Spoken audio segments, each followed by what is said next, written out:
Well, let's try it again. First time I tried doing this yesterday, battery was needing to be recharged. Next time I tried to do it, I filled the space on my memory card. So we're going to try it again. Yeah, I'm still reeling with anger or disgust over our great USSC or U.S. Supreme Court's decision to turn abortion rights back to the states. Like women's property should be regulated by government. It's just unreal. And these anti-abortion nutcases are gonna be shocked that their fantasy world of the 1950s, where women knew their place and there was all these teenage marriages and shotgun marriages and all this shit they're all nostalgic about, and forcing women to give babies up for adoption, which is never going to happen again because that stigma is long gone with single parenthood, out of wedlock parenthood. They're going to be in for a rude awakening because it ain't going back. And I notice there's talk of bringing back into popularity menstrual extraction, do-it-yourself abortions, and all that. So they think they're going to bring back the days when women knew their place, but it ain't going to happen. And there may be some fatalities. Hell, there'll probably be a lot of them. And states like the Great Plains states, they've always been rock rib Republican. Anyway, they'll criminalize it. And here, the United States is only one of 3 countries that have rolled back abortion rights since 1994. And the United States is a fucking embarrassment. And the next time that somebody gets on there that's from another country like Kelly J. Keene or Megan Murphy, who I think has dual citizenship. I think she's dual American-Canadian citizenship. I could be wrong on that. But the next time they or anybody similar tells you that Donald Trump was the better choice for women, you tell them to go to hell. You tell them to stop talking about things they don't know anything about. Because obviously Trump was the worst choice. Look what we've got. Who gives a crap? If there was anything good about this decision, it's that everybody in the United States and in the world knows what a woman is. I think it drove a stake through the heart of this transgender garbage. I mean, they were already teetering. They were already, teetering on shaky ground. But now it's done. I mean, stick a fork in it. And, Biden will still go on talking about because he's getting Pritzker money or HRC influence. I'm not talking about Hillary, but Human Rights Campaign influence. And he'll give lip service to all that garbage. But it's all dead. We all know it. Anybody with an ounce of sense. We're going to be lucky if women are going to be allowed to have careers anymore. We're going to be lucky there. But I think a lot of women, and they were already doing it, a lot of straight women, I think even more of them are going to turn against marriage and kids and men. And it was already happening. This has been the trend for a long time. And those that are married, a lot of those women are going to leave their damn husbands because of this shit. But, in the 1950s, it wasn't glamorous either. There was nothing great about it. And women had abortions then. But, people think, well, especially if you weren't alive then, in the 50s and early 60s, old enough to remember it, it was a shit era. Yes, you could look at Father Knows Best. You could look at The Adventures of Ozzie and Harriet. You could look at Leave It to Beaver. You could look at the Donna Reed Show and all the various other family-like sitcoms of that era. But you know, the people, the actors that were in those shows and such, and their lives were like, a lot of ways were like ours. They had more money in most cases, but there were, look at Father Knows Best. The three kids, Billy Gray, Lauren Chapin, and Eleanor Donahue, all three of them came from single parent homes.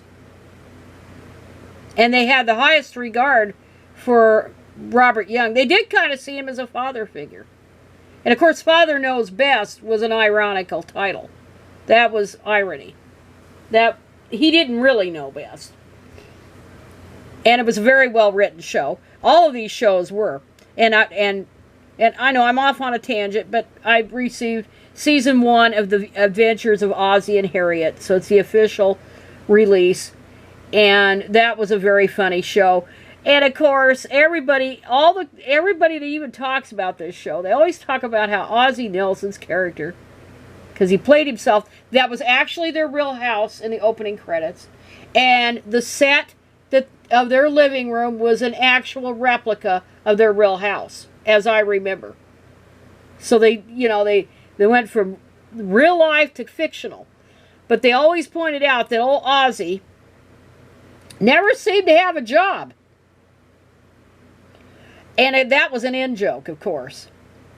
You know, he was educated as a lawyer from Rutgers University and law school. But he decided to become a band leader, and that's how he and Harriet got together. And all that. But it always looked like he didn't do anything around the house. And Ozzie Nelson was one of the hardest working people in show business. He was really a workaholic. He was famous for being a workaholic. But here he was kind of a deadbeat dad. Kind of. Or not really a deadbeat dad, but he was kind of just didn't do any work around the house. But even there, and of course, and especially in their case, in real life, it was pretty much full of a lot of tragedies, especially surrounding Rick. And I'm reading some about Rick Nelson and how tragic that ended up. And so they weren't even in real life. In real life, they weren't what the ideal was. But here we have this notion as a culture that the 50s was some kind of nostalgic era that we should go back to it. Not the 1850s, the 1950s. Because the 1850s, the middle of the 19th century, they were just starting to criminalize abortion. Because it wasn't illegal before that. But because there was some hysteria about immigration and there was some concern that too many women were dying because abortion was even more dangerous than childbirth. If you can imagine that. Back then. So that's why the laws were criminalized. It had nothing to do with the fetus. It's never had anything to do with the fetus. The AMA, or maybe not the AMA, but whatever medical groups back then, I don't know how long the AMA has been around, but they worked to make it illegal back in the 19th century. But then I've talked about Sherry Finkbein, and that case in 1962 or 61, 62 I think it was, over the thalidomide thing. It was the AMA that really pushed to liberalize abortion laws, not feminists. That was later in the decade. But women are gonna find out that it could be really shitty. It could be really shitty. And because women have too many rights in men's eyes as a group, and men aren't getting laid anymore. They aren't having the babies they want. Women are telling they're just doing their own thing. So that's that. And then of course the clinics are moving to whatever states are nearby that have abortion access. So North Dakota, which is a very red state, like all the Great Plains states, that abortion clinic, or their legislature has cracked down on abortion, so they're just going to move the clinic over. right on the border probably. And I wonder, like with Idaho, women in Idaho will be welcome in Oregon. I don't know if they have abortion clinics in Ontario, which basically is a suburb of Boise. I mean, it's right on the damned edge. It's right. I mean, it is. It's right on the edge. It's just crossing over the bridge on the Snake River, and you're in Idaho. So I don't know if they'll have clinics there for women that need them, but they're gonna get them. And the fantasy is now with the nut jobs, they want to make it illegal all over the country. Well, of course, there's not enough room in the prisons for the women to have them. This is about going after the doctors and all that, and try to return. It just disgusts me. The whole damn thing disgusts me. It disgusts me. It disgusts me that women sell other women down the river, and it could mark a return to coverture. And coverture was done away with. Well, there were remnants of it, as recently in, as the last few decades, with rape laws where husbands couldn't be charged with rape and all that crap. And of course, things like women getting credit in their own name and all that. But this is where it's headed if we don't put a stop to it. It says here, upon marriage, coverture provided that a woman became a femme covert whose legal rights and obligations were mostly subsumed by those of her husband. So the man was actually the person. You became one person, in that offensive religious idea. You two became one. And that one was the husband, because a woman was just a thing to fucking have kids and serve them in the home. An unmarried woman had the right to own property and make contracts in her own name. I'm not so sure they'll even allow that. But they aren't going to stop. These nut jobs aren't going to stop. But no, Trump was not the better choice. So, Hillary Clinton warned people about this, what they were going to do. But there's a huge segment of the population. It wasn't even about Hillary being likable or not being likable. It was a lot of people think women don't have the mental facility to lead. Never mind history. Never mind truth. They think, well, they're hormones. They can't lead.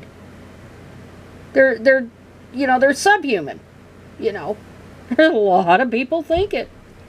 A lot of people think it. Anyway, so that ramble, I gotta eat. And it's 104 degrees. I think it's going to be today. Not right now, but later.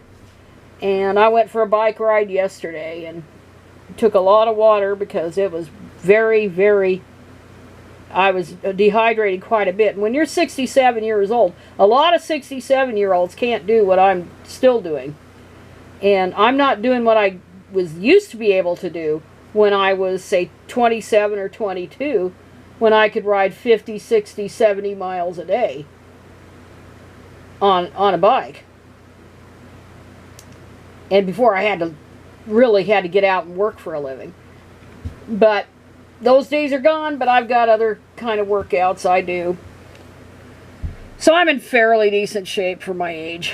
But anyhow, that is going to be probably it. So when they have that next rally that's organized, I'll probably have them earlier. I'll attend that on July 13th in Ashland.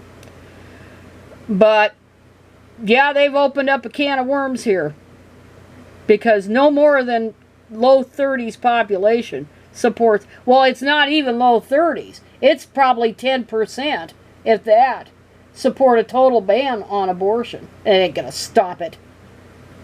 Women, the idea that women can't say no to men, that, well, you gotta carry a rapist baby. Ah, Jesus, what kind of fucked up mentality is it to reduce women to just a thing? I don't get it. Anyway, I'm done. It's 15 minutes.